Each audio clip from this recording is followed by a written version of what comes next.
Gents, I just want to pause the episode for a moment to let you know about the Strong Men of Value Academy. You will have heard me refer to it a number of times, and I want to bring more attention to it. So this isn't just a program, it's a life-changing environment and community of men who are focused on personal and professional growth. We're looking at areas of relationships, wealth, and health, things to help you thrive and maximize your life. Imagine having bi-monthly one-on-one coaching sessions with myself, weekly group coaching calls, and an incredible brotherhood of high achievers by your side. Now we're diving into resilience, leadership, and holistic growth to not just succeed in your career, but to thrive in your health and your relationships. Your journey to greatness, it starts here. So join the movement and you can apply for the Strong Men of Value Academy. You can head to themanthatcanproject.com to find out more. You're listening to The Man That Can Project with Lachlan Stuart, a global movement created to empower men and open up what's really going through their minds by having real and raw conversations about life's unique challenges and our individual ways of processing it all. Welcome to The Man That Can Project.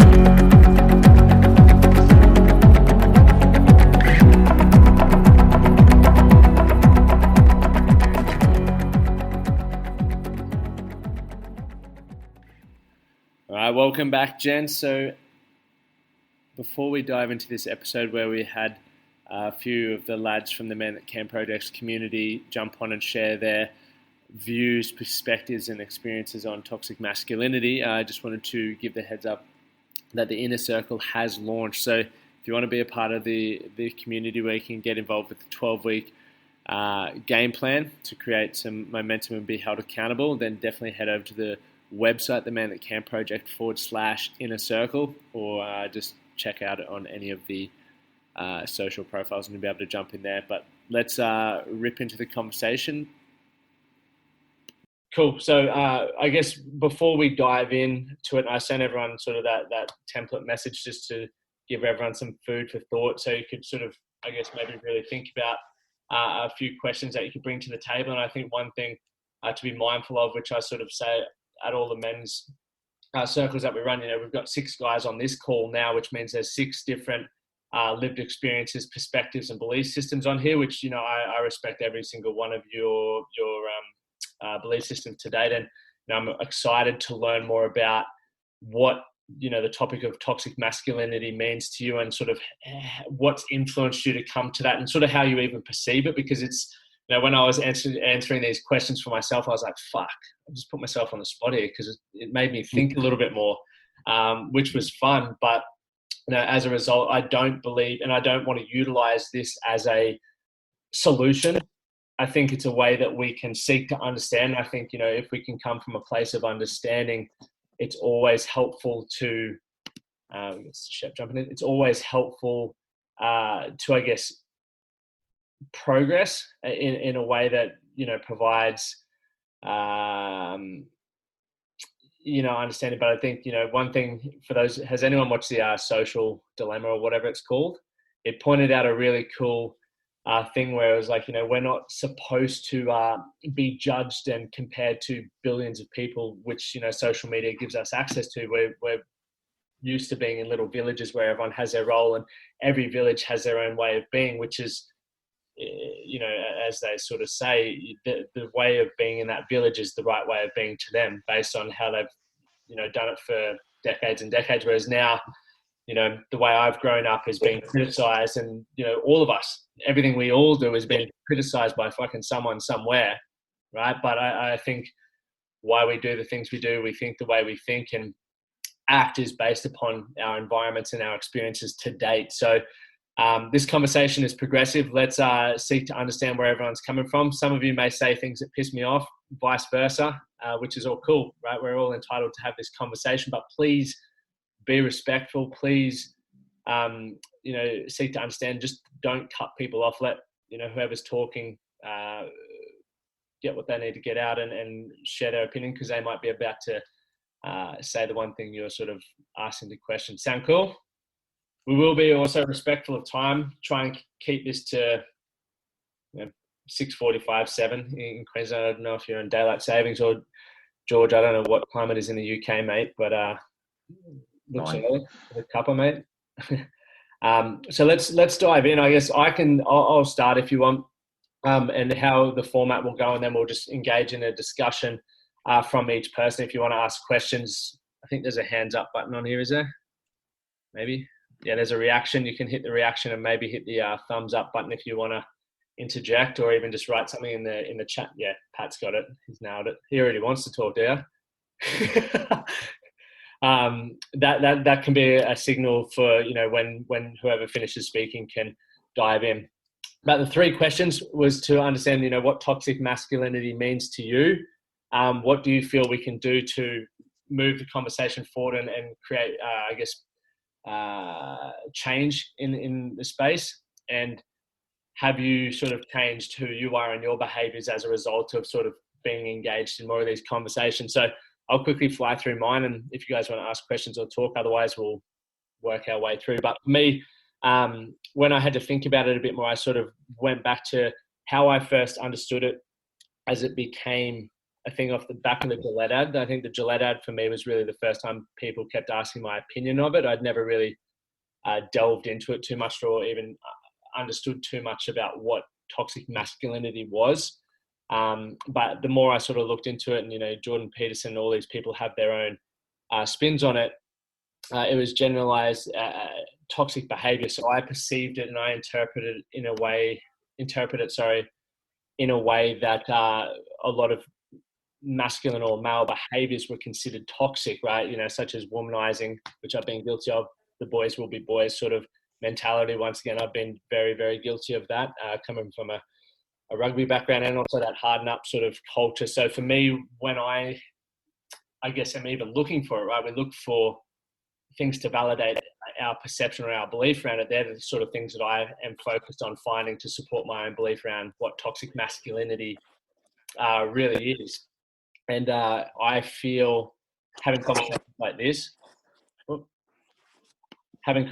like this is the way we sort of progress the understanding of what it is. I don't think there'll ever be a solution, because there's too many opinions and experiences to this date. But I think, conversations to seek to understand where everyone's at and what it really means to people can help open our own eyes to what's going and potentially change our own views on what it is. So I'm excited for that. And yeah, I'm definitely changing my behaviors. I've probably been doing that since before, toxic masculinity was really a term. I think some of the toxic masculine behaviors that I guess have been brought to light, I've been guilty of all of them. And I'm not saying I'm perfect. I'm still consciously working at being a better person, but I've had 25 years of conditioning to that point that made me think and act and behave in certain ways, which I'm trying to be aware of. So that's me. If any conversation, otherwise we'll pass it on, and I'll just go around the sort of screen on my end, which will lead with Sean. On the spot, mate. First in.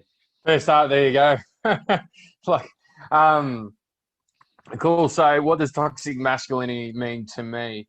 My view of it is that of masculinity, you've got your behaviors, right? So, and the toxic masculinity is the negative or harmful aspects of that behavior manifesting in your actions or your thoughts or your ideas.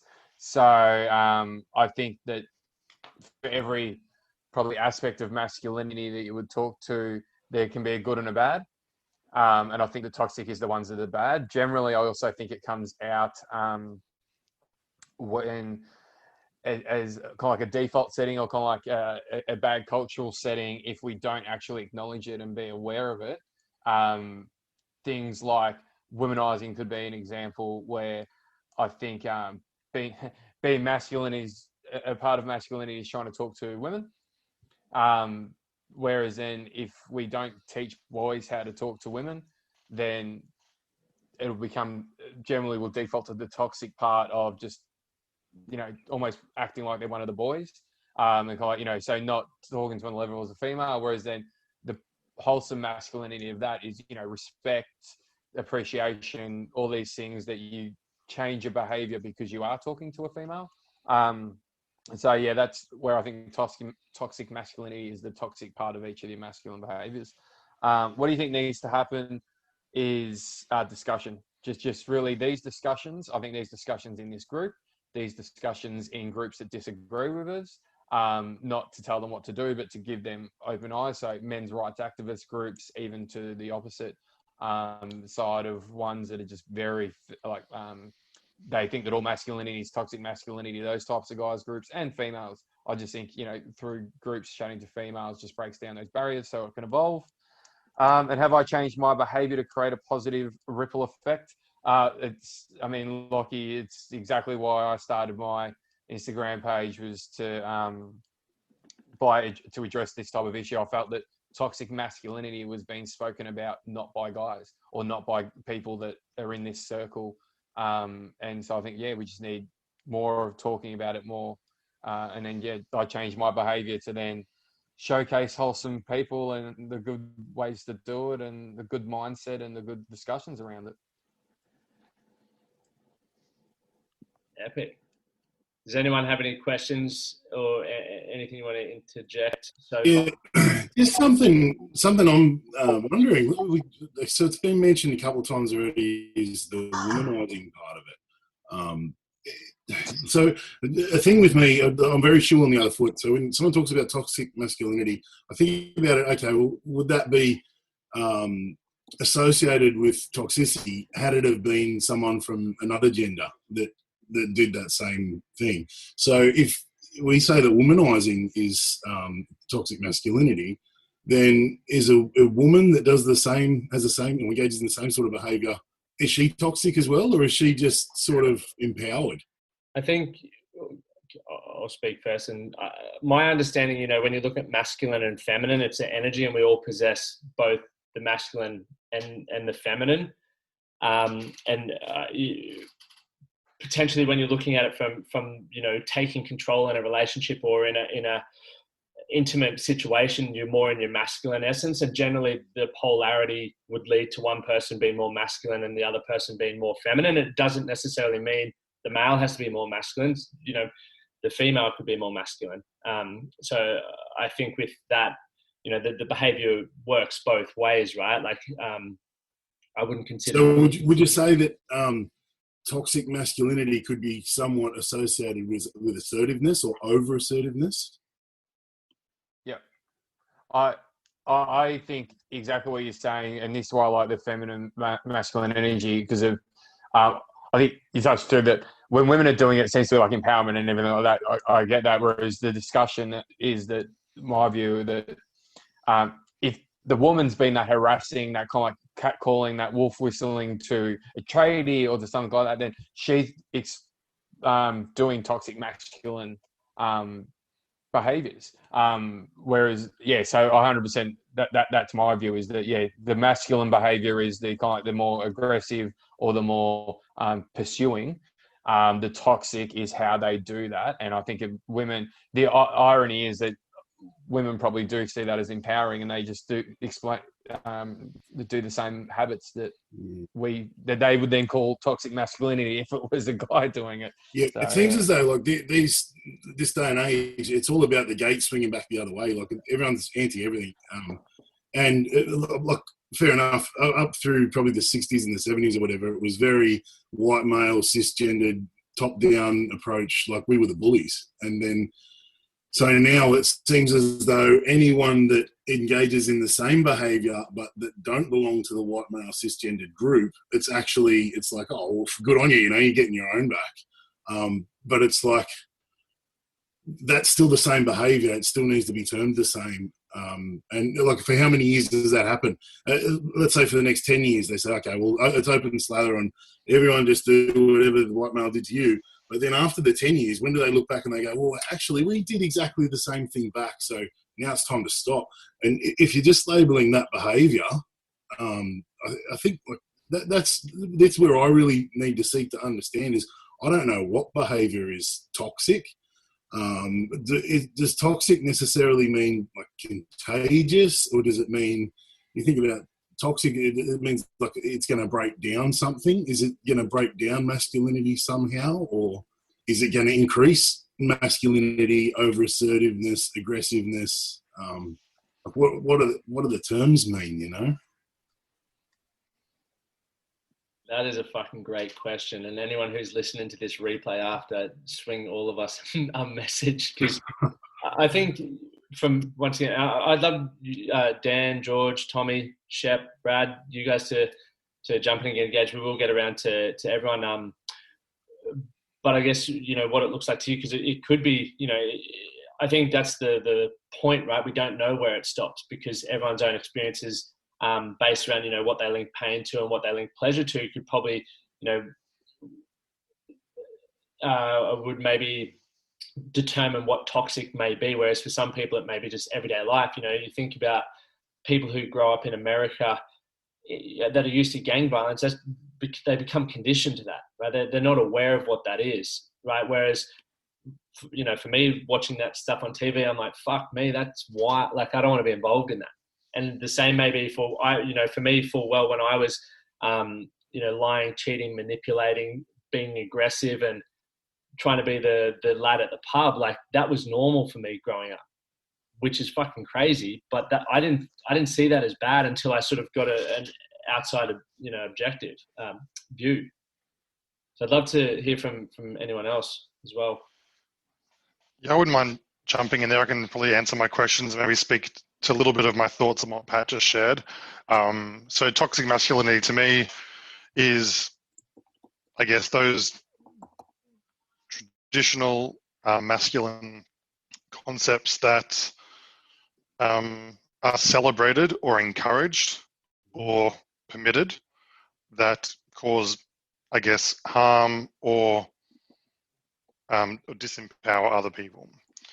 And I think that's at its core just when we had the conversation online on Facebook the other day, and then I noticed a lot of things kept coming up around all sorts of things, and I've really reflected on during the week that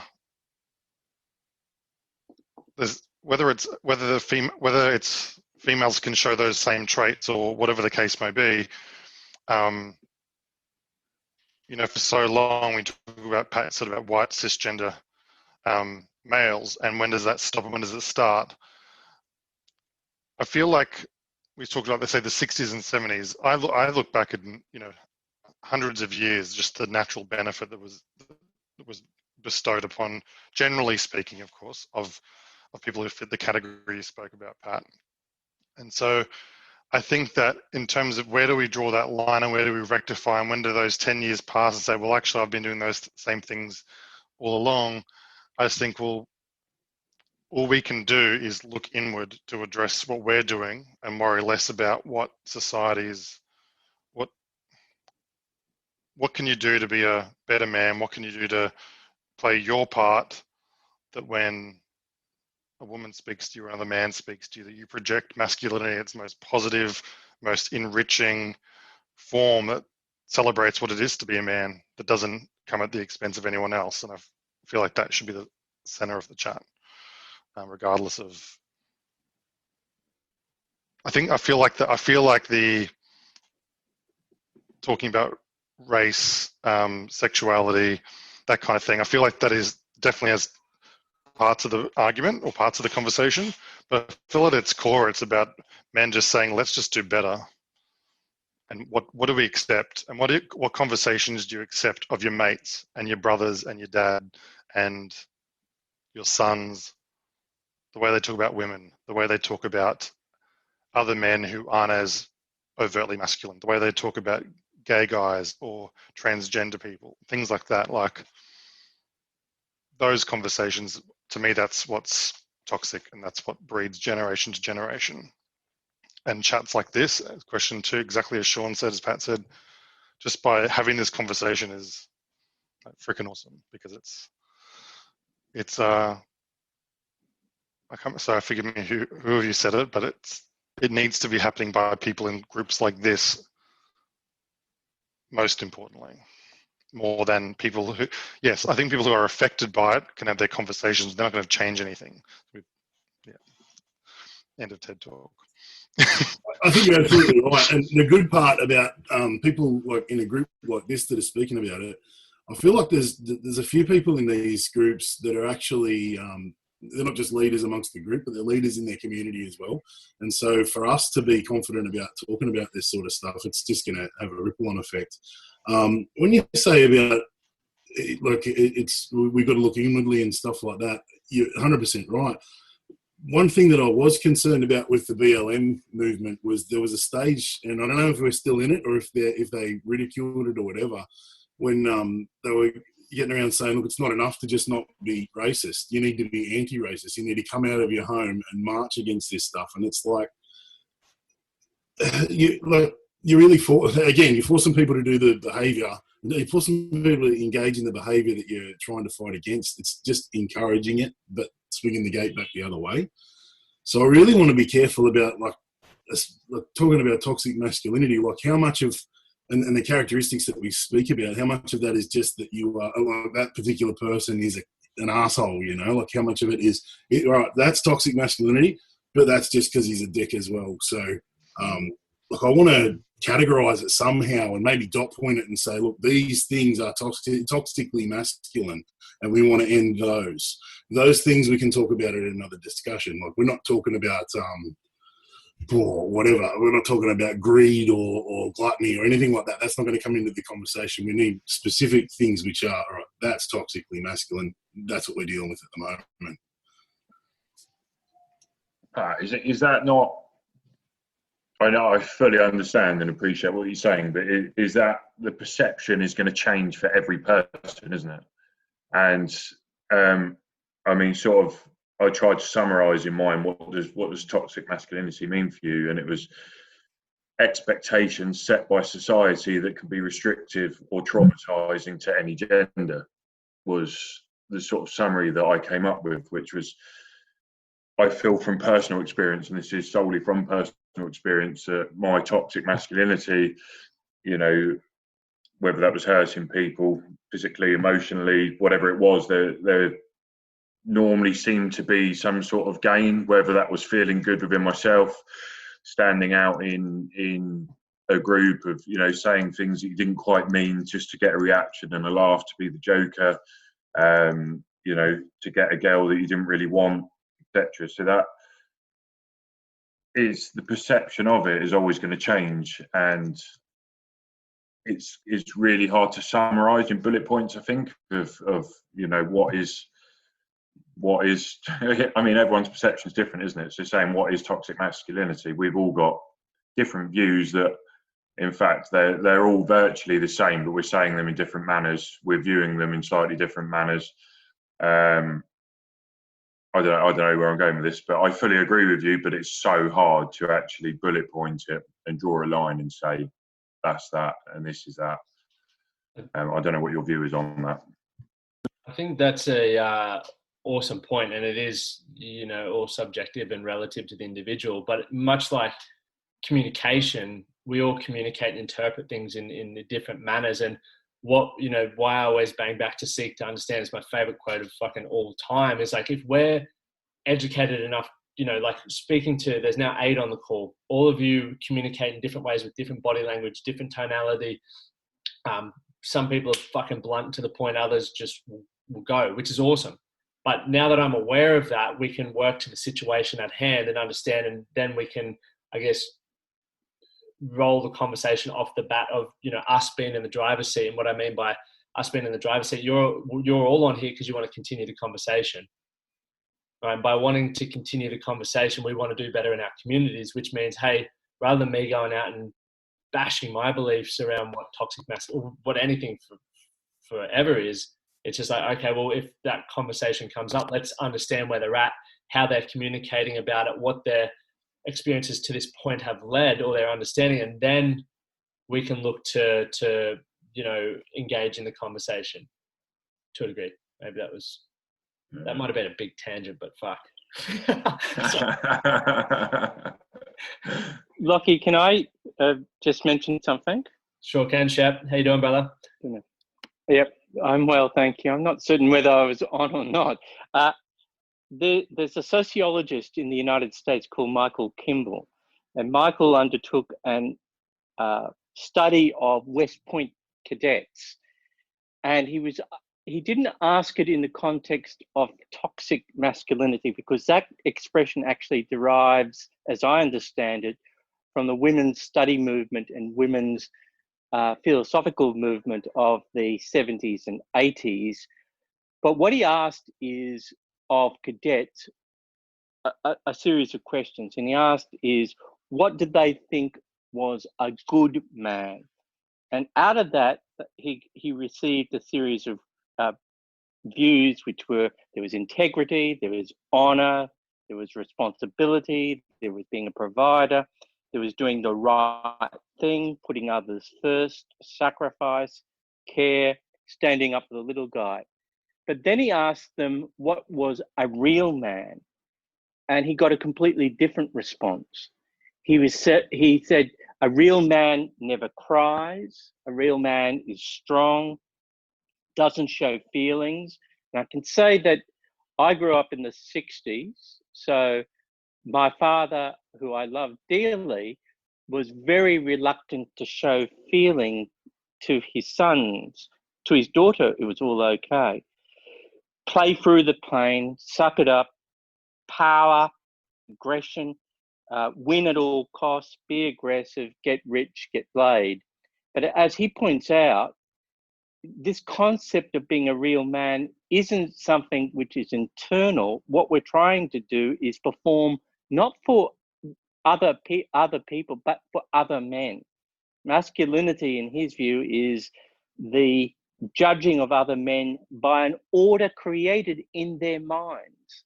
And I think the conversation should really be about trying to change that perception, that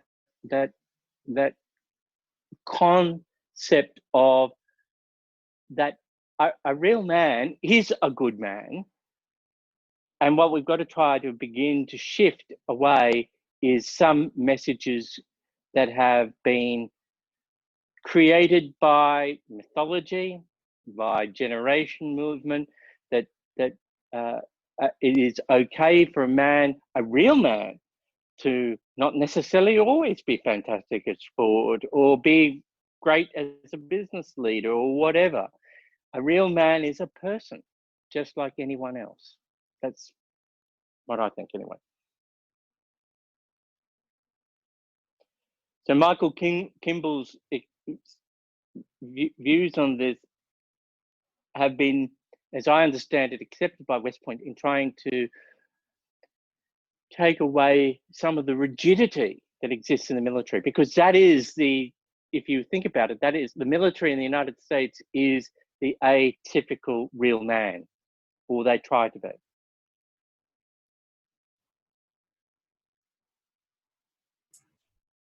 So I think perhaps maybe what we're touching on is that it might have a bit more to do with the audience in which you're in. Yeah. Sorry, Sean, do you want to speak? Oh, no. You can be, yeah. That's all right, go. Yeah, so it might happen to have a little bit to do with the audience in which you're in. So if we were to take something like assertiveness, I'm going to say over assertiveness, because assertiveness is like a good trait, but over assertiveness. If you happen to be in a room full of, let's say, young, submissive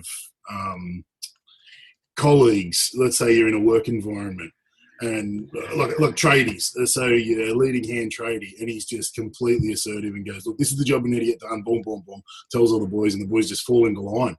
Would they say that was toxic, or was that over the top masculine? Probably not. But if he happened to be in a room full of, let's say, people that were less submissive and people that knew their role already, and he came in and said, right, we're going to do blah, blah, blah, blah, would you say that's toxic? Well, yes, because perhaps it's got a lot to do with the audience, how the audience receives it.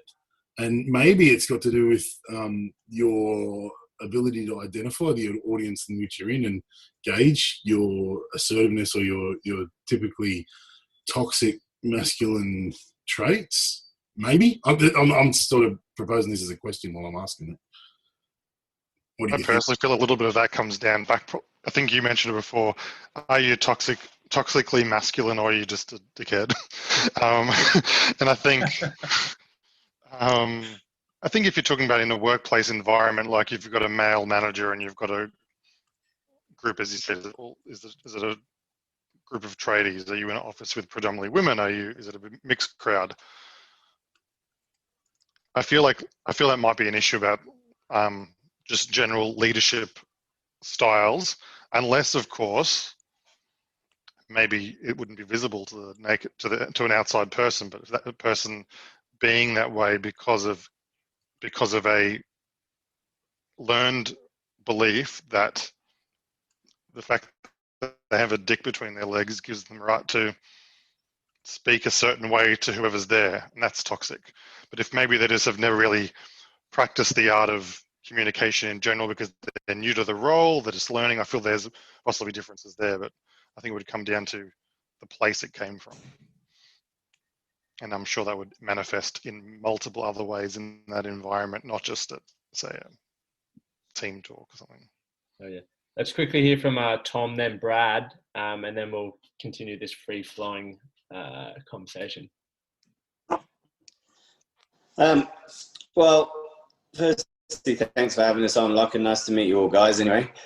I think for me, there's an element of conditioning from a young age, and I think there's a construct around what a male is supposed to be like. And I think based on your experiences and based on, you know, what a male is supposed to be like, I think sometimes we move away from who we are as a person. And so we move away from that self-love, and guys are taught not to be vulnerable. They're taught not to look inside themselves. They're taught not to cry. And so I think they become innately unhappy. But so what happens is because they're unhappy and they're not delving into internally to become happy, then they look for external things to make them happy. And, you know, I jotted down some notes such as characteristics of a guy who's innately unhappy, and his behaviours manifest in like the need to be right. He tries to fix rather than listen. He withdraws rather than communicates. Can often be addictive, maybe bullying behaviour, unfaithful, lying, criticizing, berating, judging, or with the ability to stay in control because that external environment validates who he is. And so I think it's really important to understand that, firstly, for me, this is the journey sort of I went on. It all starts from the inside, and then your external environment is a reflection of where you are internally. And then I think on the flip side of that, a healthy version is a guy who is very mindful, he's alert, he's present, he watches objectively, he has self-mastery, self-control, he always protects his loved ones, he has integrity, keeps his word, and takes responsibility.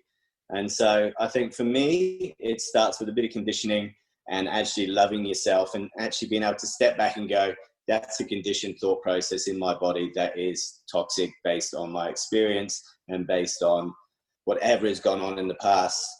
So for me to change that, I've had to try and objectively look at this behavior and what it is and recognize it as it pops up. That's my take anyway.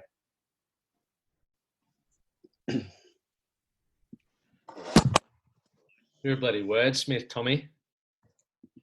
What about... Not sure about that. That came out very eloquently. I was like, my brain was struggling to connect two dots while I was talking, and you're like, sounded like you were... Gracious. You know. Tommy, what do you reckon like needs to happen for us to, like, I know you sort of touched on identifying those behaviors and stuff. Well, yeah, I actually think first of all, it starts with education and identification of it. And whether it's these groups or whether it's people like us changing the way we parent, changing the way that our kids are educated, changing the way that we value what a man is. And so it has to start within the home, I think. And it's like, it has to start with yourself. First of all, you have to sort yourself out, identify yourself, understand why you're toxic, understand how this has happened, understand what your self-talk is. What are you saying to yourself on a daily basis? Do you love yourself? Because until any of that is sorted out, it's impossible for anything exterior to change, because you'll just look for other external things to validate how you feel. So it starts with an education for yourself, and then through parenting, through these groups, that you can slowly educate each other and support each other on a journey that I think is vitally important for happiness, to be honest with you. That's awesome, mate. Brad, what about, Brad's the last one to hear from, and then we'll keep rolling with the combo. No, I can't hear, mate. I don't think people have, yeah.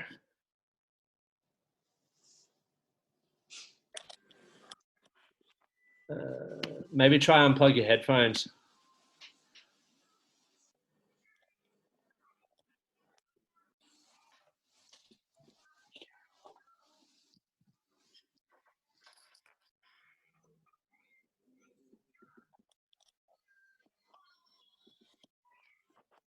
Let's awkward silence. No. Sorry, guys. Oh no, we got you. Sorry. Oh, there you go, mate. Yeah. Hey, guys. Sorry, I'm chasing kids around at the moment. The wife's still at work. I've had you guys in the background listening, and I'm just amazed. I sort of brought the subject up a little bit with Lachlan a week or so ago, and I'm thoroughly fucking confused about the whole situation, to be honest with you. But you guys have really brought some really good things up that have made me think, and that's what I've got out of it. Pat, I think I've sort of chimed in when you were starting, mate, and was blown away by that. And then Daniel, likewise. And then Tom at the end there talking about educating. I've got 2 young sons, and I thoroughly agree. I think it's about education. But I've been absolutely blown away by what you guys have said, because I'm unsure what we're talking about, and what you've been talking about has really opened my eyes a little bit, because I come from a military background, and exactly what you've been talking about, and the probably the not so good parts of it was me. So yeah, that's what I've got to say at the moment, Lockie. Awesome. I think we're all probably guilty. Sorry, I won't speak on behalf of you guys, but I definitely know I've contributed to a lot of that stuff. But I would agree with, what most people have said. I think it's definitely a confusing fucking topic, because as Pat, you were saying, there's no like ... this is what that looks like. But obviously then even, look at anger, right? Let's say aggression's thing, like what the fuck is aggression to certain communities or environments? And I guess it's always going to be open to interpretation. That's why I think, ultimately having these conversations and having them in small groups, not like on a global scale, because while you might be able to reach 1 million people or whatever, it's not going to have the kind of conversation that, say, you even look at Brisbane, right? Like, Dan, you're over in West End, right? Like the conversation around what toxic masculinity may be completely different to where I am at Kangaroo Point as opposed to Newstead. Like there's all these micro hubs, right? And ultimately I think I would love to see it if it got to a point where, people are having these all over the place, and, them putting it on a place on social media. Because for me, it's a daunting thing to have that conversation in a public forum, because a lot of people aren't open to understanding. It's just like, fuck you, I'm going to rip you apart. And that sort of holds a lot of people back who have, great opinions and perspectives, which I think is very important to be able to get those people with their voices out there. Does anyone else have anything that you feel would be valuable sharing around that from experiences or anything like that? Yeah, Sean? Yeah, I've just been taking notes from what everyone's been saying, and Lockie and I talk about this stuff, and I'm deep thinker in this, and even what you were saying with public forums. Hey, little man. I was on a podcast on Saturdays with a chick that does like mindful stuff, and we spoke about toxic masculinity, and I was talking very much about this, and all was in the back of my mind was because she's got a heavy female podcast, and likely she brought up kind of like, the toxic feminist stuff, and because I'm just like, this can really go out of hand if it's just an opinion rather than a discussion, because people can interpret it differently. From the notes, I've seen a common theme that I'll quickly add is where I look at it as a whole, and we've spoken about generations, and what I think, I come from a footy background, so the footy club I went to was toxic as fuck. Like, I'm like, but I didn't have a dad growing up, so that's where I learned a lot of the shit. I look at it from as a generation and then kind of like a generation, we've spoken about what toxic is, and some of the things that were examples were external. Toxic is, your aggression. Toxic is doing stuff and kind of external values, whereas then wholesome is internal values. And that's where, all these, you guys are amazing blokes on here, and you talk about we need to work on our internal stuff. Part of my theory is that that's where we're getting it wrong, or we got it wrong, because my granddad is amazing, but he's humble as fuck. All right. Whereas my dad wasn't, and he was as arrogant as fuck. And me growing up and seeing all these people at the footy club who are toxic but vocal, versus then not getting any exposure to people that were awesome but internal and humble, that created that culture. And I think what Stafford Shepherd was talking about was the toxic ones. That's what they value: drinking lots, being the dickhead type thing, and they'll vocalize that and impression that on the next generation. Whereas the humble guy doesn't. Whereas I think what we needed, internal work, which is what we're doing, is great. But these forums and being proud of being more wholesome. And I'm loving seeing, like on the AFL with the players with their kids in the grand final cup, stuff like that. Brad, the fact that you're on this call from the army, but you're at home raising your kids while your wife's at work, mate, that's the shit that you need to be proud of around your army guys, because that's going to have more of an impact. So that's kind of just my way I've kind of read the conversations as to, we should all have more of them, but be proud of being wholesome and be that impression versus the toxic fuckers. So dive in, George. Great share, Sean. Great question out there. What does the group think? Is it getting better in generation, or is it getting worse? I would vote better. Yeah, I think it's getting better. Yeah. Do you think it's better because our own perceptions are changing? So our environment that we see daily is improving. Like how are we judging that? Like, because I've been thinking about this a lot, and certainly in the last 5 years of my life, like toxic masculinity, it's still been there at times. Sometimes it's a default mechanism, isn't it, where it's easier to switch back to. So because it's improving in your own life and you're not seeing it so much, does that mean it's improving sort of worldwide, or is it just our perception? I say this: I don't think it is improving worldwide. Mainly because every culture has a different perception of what masculinity is. So if we were dealing with Afghanistan, I was looking at a BBC report the other day where women for the first time in one small province have been given the legal entitlement to have their name on their child's birth certificate. Now, but we look at we've got to be very careful, because Western and Eastern and Asiatic values are different. So every country, every culture will have a different approach. I do think it's improving. As I recall, as I said, my dad used to say that boys don't cry. We have to do certain things. He was a wonderful man. There's no doubt about that in my mind. But I was very lucky. I grew up in a culture of women too.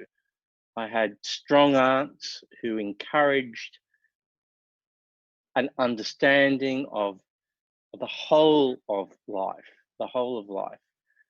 So I think things are changing, but I think they're not changing worldwide. There are huge differences throughout this one village.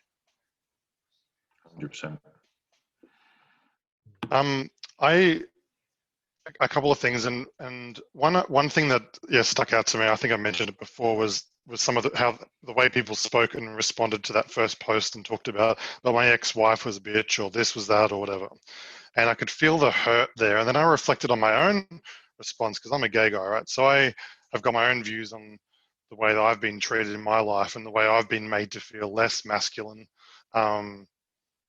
or I identified in myself that I felt like I seemed less masculine than the men around me when I was a kid, even though I was playing AFL and basketball and karate and everything. But I always had this feeling because there was no role models to look up to in that sense.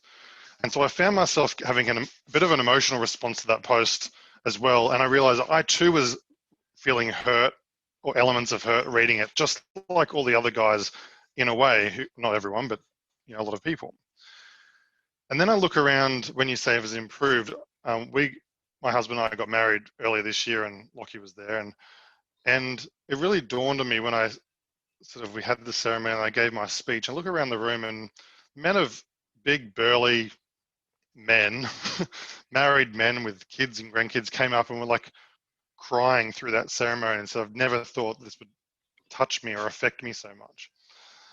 And I'm really lucky that I'm surrounded by heterosexual role models who are dads, who have got kids, who, for example, when they hug me, and this is something I'd be interested to know how all of you do, is when you hug a mate, gay, straight, or whatever, but hug another man, how many times do you pat each other on the back as you hug? It's almost like as if every pat signifies, I'm a real man, I'm a real man, I'm a real man. It's like two men who are straight can't just hug and just hold it for 3 seconds without the need for both of them to like pat the shit out of each other's back as if it's like, yeah, blokes, pat, pat, pat. And and so I sort of started encouraging some of my straight mates. I said, dude, you have to fucking pat my back. Like, pat my back if I do something good in life and I want a pat on the back. And then it sort of like has ripple affected. And it was just like, I don't know. I think there's glorious things about being a man, no matter who you're attracted to. And I do think Western culture-wise, at least Australia, things are improving. I definitely, as Stafford said, like, yeah, birth certificates. Saudi Arabia, women can just now drive. Like, I mean, we have a long way to go globally, but I feel like in our own backyard, looking in there's a lot of positives to take forward from this chat. Yeah. Thanks for sharing that, mate. That's a cool thing that probably I've never really thought about. And it probably even it's funny, right? Like, I remember, it was six years ago when I first sort of started getting into personal development. And the first time I kissed a dude on the cheek, right? I lived in France and that's the fucking norm. Like, you don't question that shit here. But when I kissed a dude on the cheek here in Australia, I was like, fuck, man, sorry. Didn't mean to do that. And I still do it from time. Like, I still kiss fucking everyone on the cheek. I fucking love it. And I still have to, sometimes I feel like I need to justify myself because I'm like, what the fuck? But then I'm like, oh, look at Tommy. He's had a few kisses. When you greeted me at your engagement, at Amy's birthday, you came up and you almost kissed me on the cheek, and then you pulled back and you were like, I think you had this moment of like, wait, hang on, was I supposed to do that? I'm not sure. Well, I could sense it in that second. Together, lock. Yeah, well, exactly. That's what I mean, bro. We've shared beds multiple times. This is the thing, though. I still probably subconsciously, as much as I don't, or say I don't give a fuck, subconsciously like, whoop, what's someone going to think? Whereas for me, it's like, I don't pat people's backs. I fucking love a good hug, and I always kiss my mates on the cheek because I think that's one thing. Except for you, Brad, you haven't got one yet, mate. You'll get one soon. But it's funny you say that, Dan, because I remember that, and I do it all the time. But there's just subtle things, and it's like, well, in Europe, it's fine. You do it 3 times, but here, it's frowned upon. And going back to what Shep was, or I can't remember who was saying it around, is it changing? Like, I even look at it from the men's circles, right? I've run them in multiple suburbs, right? Where I grew up, run one at Kangaroo Point, run one at Newstead. Newstead's an affluent area, right? So when I went in there, it was breezy, right? Everyone was open to the idea of sharing what's going on and listening and understanding and not arguing, but just supporting each other. When I went back to Toowoomba, Tommy, you were at that first one. It was fucking wild, mate. Remember that? There was one guy who walked in who just blew my mind, and it just put things into perspective that there's so much work that still needs to be done. But the fact that guy, for example, and Tommy, you probably remember the guy, like the fact that he showed up signifies that we're making changes, which is incredible. And I Can I say? Oh, sorry, you go, Shep. No, I was going to say, I think it's generational too. You guys are, I'm nearly 60, right? My generation are still very hesitant to hug each other. Now, I'm not talking about on the sporting field. I am actually talking about in issues. So I sat around a committee meeting last Tuesday, and I would say that my age, generally, I couldn't imagine any of us hugging. All right. Now, that's not meaning that I don't think we should hug. I just can't imagine us doing it. And what's so great about the generational shifts have been that as our concept of humanity is changing amongst us, the younger people can accept and embrace it. I can give you this story, and this is wonderful. I employed a young man now nearly 2.5 years ago. He was the best lad for that job. There is no doubt about it. Great skills, wonderful. But he told us right at the beginning of his interview that he was gay. And that was a really tough thing for a young man to say in a profession, my profession, which is still very, whatever you may think, masculine dominated, although it's changing. And this year, 2 weeks ago, he sends me a text on a Sunday night to say that he's engaged. I just think that's wonderful. I also think that he is the future in many ways, because he is comfortable with himself. He understands society. He really is. Of my clerks, I want 3 of them to be the next judges, and he's one of them. Absolutely. But he shows from the heart, excuse me, that things are changing. Things are changing. And they are. They're changing for the best. Don't get me wrong. But there's a lot out there that are static. You only need to look at the United States reaction. The reason Donald Trump still has so much support in the United States is that there is a reaction to the changes that have taken place over the last 20 years, not just economic, but social, personal, and life. And the issues are still there. I actually think the word toxic is not right. I think Michael Kimball's got it right. It's a question about the perception of a good and real man. And what we've got to change is the fact that a real man is a good man. That's the only thing. Yeah. Something I'd like to add, I was having a chat with my dad. My dad's actually, I got lucky with, as far as fathers go. My dad's the best bloke I've ever met in my life. Really humble guy. He's got his flaws, obviously, and they're pretty funny, but he's a good guy. And we were having a chat one day, and Mum was talking about a gay guy that she knew from work. Mum worked at the tax office, so she'd worked with a whole bunch of people. One of the guys happened to be gay, and we were talking about it. And I think, because Dad said he had a hard time knowing that Mum had a gay friend. And when I started to conceptualise why that was, and I said, what was your problem? Like, what has it got to do with your interpretation of whether that guy's a good person or whether he's not, whoever he sleeps with? And he said, we've got to understand, in our day and age, we didn't understand very much about gay people. And when we thought that someone said the term gay was synonymous to us for predators. He said, back in the day, we thought gay meant pedophile, and so we thought they were all the same thing. Now that we've gone a lot longer down the track, we've realised gay does not mean pedophile, and it's actually something completely different. He's like, I'm okay with it, So I think as we go down the line, there's understanding and things like that are just that's going to happen as time goes on. I was watching another TED talk one time. It was really good about why one generation would be smarter than the other. And the professor looked right into it, and he said that each later generation has a greater ability to look at the hypotheticals, whereas the generation before has less of an ability. And he did tests like 2 is to 4 as square is to rectangle. And it's just, there was things like that about interpreting hypotheticals and testing each generation on that. And he said, yeah, well, this generation is very good at interpreting hypotheticals, but the last generation is very good at knowing that the Middle East has been invaded like 7 times and it's failed 6 of them. And we're on the 7th at the moment, you know. So there's a difference. But yeah, I think as we go along, naturally the human race will progress. I think it's got to do a lot with understanding and conceptualizing things that we thought before are actually not true. Sorry, Sean, you go. Just one quick.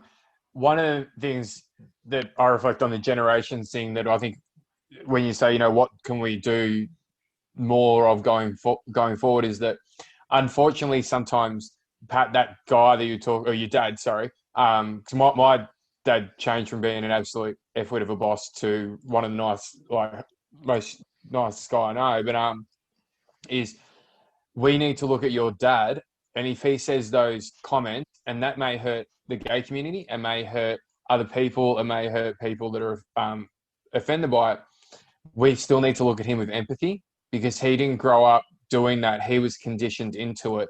And if you give him empathy and the ability to acknowledge and the space and the time to kind of go and realize that he's wrong, versus if you tell him, no, you're rah, rah, rah, he's more likely to just stick his foot in. So I think, yeah, a way to say that going forward is anyone that's been conditioned and victims of the cultures that we're talking about, they should be looked at with empathy. And yeah, sorry, go Daniel. Yeah, no, it's been on my mind a lot, and I keep coming back to Pat. I don't know, Pat, if you were the person that commented that, and I'm trying to look on Facebook for the thread because I can't remember who said it. But the person who said it spoke about cisgender, and so did you. So I don't know if it was the same person or the same comment, but that a white hetero male is now made to feel less woke or less of a seat at the table or something like that. Well, that's what's causing problems in the US. Yeah, and I just kind of think to that, this isn't a chat about sexuality, but to that end, I feel like there's a lot of hurt between men and women, the pain they can inflict, and then being so confused about what the frick is acceptable and how the hell am I supposed to act? You know what I mean? It's so confusing, the messages that I get. You know, one minute I'm told I'm a freaking arsehole just because I'm a man, and the next minute, like, it's, you know, where do you find that balance between owning your masculinity and not being an arsehole? And trying to get better, and then realizing that some of the people who you're around have been hurt in the past by other men just like you, but not you personally, and therefore you're kind of bearing the brunt of the pain that other men have inflicted on women and stuff. And what I'd say is a step that I think could work is around sexuality, and that is that as a guy, I'm also a man. I'm also exploring my masculinity, and so if I know that when I look around and other men have my back and we're encouraging each other, and as a straight man, I don't feel like I'm being thought of less at, not because I'm gay, but because of it. Even though you say, I'm cool with you, yeah, mate, you're a great guy, whatever. But if there's still that niggling belief deep down that you see a guy who's a tradie or a guy who's wearing a pair of glitter shorts at Mardi Gras, that one is more of a man than the other, then this conversation won't actually ever move forward, because we're all men and we will express that differently. And I feel if men can get it right with each other, you've got a much better chance with women. That's right. You bring up a good point. I mean, I grew up in Sydney, so I've got a lot of understanding about the gay community. I had plenty of influence by that.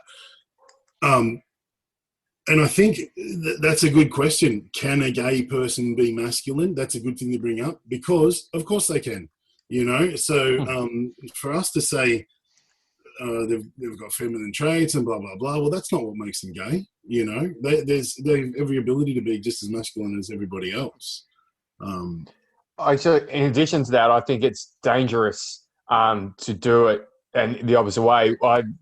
I'm in a group on Thursday nights, and we literally had this exact same discussion last Thursday night because of the topic was diversity and inclusion, so different to the topic today. But and one of the guys said, "Look, you guys, you're all straight guys." Like, and it was a new one to think. I'm like, actually, this guy that you've been speaking to for the last 20 minutes is gay, and he's like, "Oh, I didn't realize." I'm like, "Yeah, because we don't focus on that." And to the point that also you were mentioning, Daniel, about kind of like, you know, you're expected to be more feminine, or you felt more feminine, and you're doing masculinity. I grew up with a mum and an older sister, and was around, you know, Grease, Dirty Dancing, everything like that. My mum and my sister are both hairdressers, so I grew up in a hairdressing salon and stuff like that, and then played footy. And that was where I was like, well, I was told that I had to be all masculine. And my thing is exactly what Pat was saying about, if we need to be comfortable that gays can be masculine, and they are, because if it's irrelevant. But then also straight can be more feminine because of. No, he's frozen on a really good point. I think you dropped out, Sean. I think you're disconnected. He was just about to nail it as well. Yeah, I was Bring waiting it for that. Oh, man, that sucks. I think for me, it comes back to, again, classifying these terms that we use, and everyone throws around toxic masculinity. I want to break it down also. What is toxicity? And to me, I think toxicity, so if something's toxic, it denotes that it can be detoxified. And so if you think about any behaviour that should be detoxified, if you're talking about something that's intellectual, then the only way that you can detoxify something that's been learned behaviour that's intellectual is with knowledge. And so anything to me now that can be detoxed with knowledge and understanding, I'm going to classify as toxic. And I guess anything that needs to be detoxed, I'm going to classify as toxic. And for the masculinity part, I think actually after this discussion, because I'll be honest, coming into this, I thought toxic masculinity was a bullshit term used by feminists that was like the hammer that they just swung at everything. Oh, a man said something, that's toxically masculine. Like, whatever the point was, everyone just swung the hammer around and said, oh, this man's just leading, and it's not because he's a good leader, it's because he's got a penis, and so let's call him toxically masculine, and then everyone will get on board. It was like a catch cry. But now that I've sort of, I don't know, discussed and had a little bit of thought about it, I think what we're actually talking about is not toxic masculinity, it's toxic misinterpreted masculinity. So it's toxic because it needs to be detoxified, and you can do that by, as I said, by understanding. And it's misinterpreted masculinity because it's what that person would interpret as masculinity. We only interpret it as not masculine or as an issue because they've misinterpreted it. So for me, that's how I'm going to term it from now on, is toxic misinterpreted masculinity. Lockie missing all these gems. Yeah, you'll get it when it records. Sean, you're in the middle of this awesome point, and we're all like on the edge of our seat waiting for your conclusion. Yeah. And then it just froze. You froze in this awkward spot. And then I was like talking, and I'm like, no one's looking. I'm like, everyone's freezing. They're either really interested or my shins. You'll look back on the recording and you'll see us all going. You said mum's a hairdresser. I grew up in a hairdresser. Then you went somewhere else, and then you paused. Yeah. So, and with that, and that's where I was touching on Pat's. Sorry, Stuart. Like you were not talking about toxic masculinity. Oh, no. Not again. No. I'll quickly wrap it up so then I can stop recording. And sorry, guys, I had to No, that's all right. run my cash money for my ring down to a mate. But good. But yeah, thank you guys. And Sean, we'll carry on with your conversation. I'll just wrap this recording for the podcast up. And that's cool. But I appreciate all of you guys, and like I got a lot of respect for you guys for actually jumping on here and for feeling comfortable sharing your opinions and engaging in what I've thought to be an incredible conversation. I've learned a lot. I've taken, much like Sean, I took a fucking ton of notes, which I'll post sort of my perspective when I post this in the Man That Can Project Facebook group. But always love having conversations like this. So if there's any other cool topics that you guys want to discuss openly, like let's get more of this happening. I think it's hugely beneficial, and we can all learn more stuff. So thank you guys for jumping on and giving up your time. Okay, gents, thanks for tuning in. I hope you took some different perspectives away from that conversation. I found it something very great to be a part of, and then also it opened my eyes to how people view it, and their experiences can, shape what they create for themselves. So if you would like to be a part of those, this is where the inner circle comes in handy, because we have conversations, we have topics of the month where you can get involved in these conversations to share your perspectives, to be a part of progressive conversation. But if you got value from this, please share it with people who you know would get value from it. Spend some time to post it on these socials. I love seeing it when you guys tag it on the socials. But thanks again for investing your time in what I believe is a very important conversation. Thank you for listening to the Man That Can Project podcast. My name is Lachlan Stuart, and I hope you enjoyed this episode and found it helpful. If you did, please take a moment to rate and review the Man That Can Project on your favorite podcast platform. And don't forget to subscribe to stay up to date with our newest episodes. We'll see you again next time.